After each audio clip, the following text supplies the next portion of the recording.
Good morning, good afternoon, good evening. Welcome to today's morning ramble. And today I wanted to compare two words that sound similar, but to me point to two very different ways of being with people. And one of the words is compassion. Now, literally, compassion means to suffer with. So if I have compassion for someone, I can sort of feel their suffering. I can respond to that. It comes with a desire to help, a desire to be of service, a desire to support.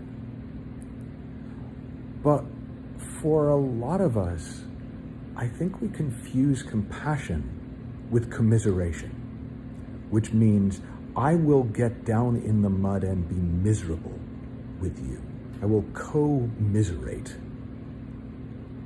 And there's something so fundamentally different about your suffering making me suffer and me feeling a sense, a desire, a genuine care, a genuine desire for your someone else's well-being in hearing about your suffering. So the way it's often sometimes talked about compassion versus empathy or sympathy. So sympathy, that really would be like, oh God, yeah, oh God, that must be awful. Oh God, I'd hate it if that happened to me. And that's the nature of that sort of sympathy or commiseration, is I kind of take it on as though it were my problem, and then I suffer with you, but as if it was happening to me. Compassion, at least as I'm distinguishing it here, is where I really recognize your suffering. I feel for you instead of making it about me. Now, again, you can turn this into a beat yourself up kind of a thing. You can overthink it. Now, am I sympathizing? Am I commiserating? Or am I being compassionate? But in its simplest form, it strikes me that there's something incredibly human about feeling for the suffering of others. And there's something peculiarly human about commiserating with them and going, oh yeah, ain't it awful?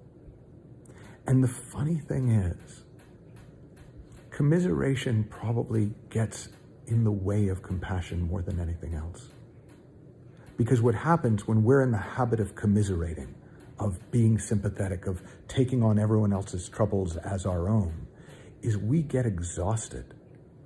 And then we start avoiding people who seem troubled because we don't want to have to take that on. So it's called compassion fatigue, but it isn't compassion fatigue. You can have compassion, endless compassion for people, because it isn't yours. You aren't taking it on and putting it on your back. But sympathy fatigue, commiseration fatigue, yeah, nothing is more tiring than taking on someone else's suffering as your own. So just something to play with for yourself, and just to notice the difference. And if you like, in the comment section, share an example. Share an example of a time where you felt compassion as opposed to commiseration, or a time where you felt commiseration as opposed to compassion. And if you don't want to go into all the time it takes to share a full example, just share what you see as the difference for you. And even if you don't use the same words I'm using, that difference between that authentic, tireless compassion that we can have for humanity and the exhausting, tiring sympathy or commiseration that is sort of a poor substitute for genuine love and care. Have fun, learn heaps, happy exploring, and I'll talk with you soon.